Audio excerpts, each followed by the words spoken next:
Welcome back, everyone, to Learning to Read Sumerian Lesson 8. This week we're going to be talking about transitive verbs in the present or future tense. We call this the MARO. And we'll look at direct objects and how they are represented in the verbs. So we'll look at the differences between the HAMTU, which is the past tense, what we're calling the past tense, and the MARO forms, which are the present, future. They kind of represent both. Then we'll look at the MARO paradigm. And finally, we'll take a look at direct objects that are represented in the verbs. So HAMTU verbs show the subject of the verb using marks that are placed before the verbal base. If you remember from the last lesson, the way that you mark a transitive verb in the past tense is by putting this N before the verbal base. This is the verbal base, do 3 to build. If you put an N before the verbal base, that's telling you that this is a third person singular agent, right? He built. So it puts the mark before the verbal base. That's how they do it in the past. And that's the way you can think about that. Past goes before, right? Before the verbal base, it's in the past. In the same way, MARO suffixes, which are present or future tense verbs, will put suffixes after the verbal base. So here's your verbal base, do 3. If they put an after it, do 3 that means he will build or he is building. So if it's in the past, it'll be before the verbal base. If it's in the present or the future, it'll be after the verbal base. HAMTU goes before, MARO goes after. So here are the forms for the MARO. You'll notice that they are very similar to the intransitive endings. So in the first person singular, you have the ending N, mu do 3 N. That is I will build or I am building. And it is also N in the second singular, mu do 3 N. It could be you are building or you will build. Again, no surprise here. This is the same as in the intransitive forms. N can represent first or second person singular. And then the third person singular is a form that you're already very used to, and that is the E that follows the verbal base. So the third person singular, mu do 3 that would be he or she will build. In the plural, the first person plural is enden, N de 3 no surprise there, same form as in the intransitive. Enzen, same thing, enzetu N, so mu do 3 enzen is you will build. And then finally, third person plural is the ending ene, which makes sense, right? It's the marker of the plural on the noun, and so having it mark the plural on a verbal form is not so far-fetched. So, mu do 3 ne, because do 3 ends in a vowel. The first E is not represented in the writing, but we would say normalized, that would be mu do 3 ene. They will build.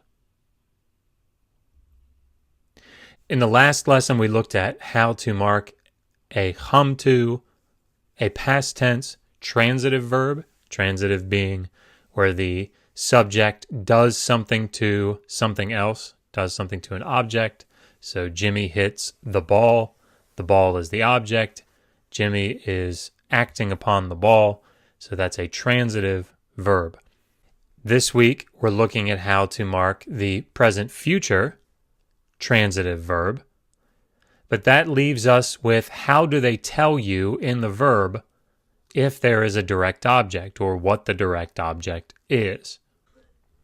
So not only does the verb tell you who the agent is, the subject of a transitive verb, but it will often tell you about the direct object. So in the HAMTU, because in the HAMTU, remember the past tense, the marker of the agent, the marker of the subject, because it's in the past, comes before the verbal base.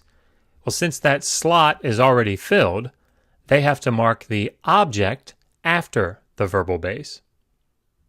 And the opposite is true in the MARO, because in the MARO you write your agent is marked by a letter or a syllable after the verbal base, they mark the objects before, so it just switches.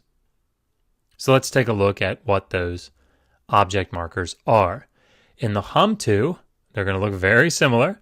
They're the exact same endings that appear as the intransitive subjects. I know this seems really confusing right now.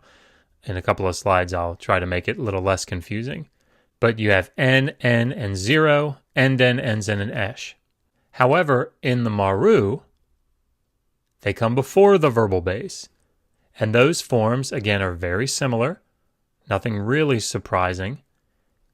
E, N, and B, just like in the HAMTU, almost just like in the HAMTU, the N and the B before the verbal base. Notice that it could be E or N.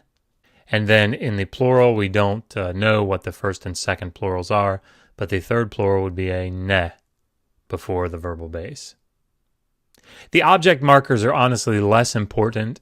I just want you to have them here in case it comes up, more as a reference than trying to really memorize them.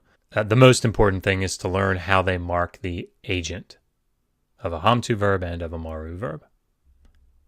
So, a couple of things to remember. Although the direct object markers can be confusing or ambiguous because they're the same, right? That will only really be the case if you only have the verbal form. So if you just had the verbal form and nothing else, that would be very ambiguous. However, in the sentence, it becomes much, much clearer, right? So when you have a full sentence and you have a clear agent marked with an E, so lugal you know that you should be looking for a transitive form. It will make much more sense when you see it in a complete sentence, so don't worry. I'm just giving these things to you so that you are aware of them and you can refer back to this when we do our translation. The verbal base will often tell you what you should look for. So for example, if you see the verbal base nyen, to walk, you should be looking for intransitive verbal marks. However, if you have nyar or do three, to put, to place, or to build, those are transitive verbs by their very nature. So it's a clue to start looking for transitive verbal marks. So to sum it up, we looked at the difference between HAMTU and MARO forms, so the past tense and the present future tense, as we're calling them. We looked at the MARO paradigm, and then finally we looked at, more for reference sake, how direct objects are marked in verbs. That's it for Lesson 8. Until next time, resist poor scholarship. Always ask, how do you know that?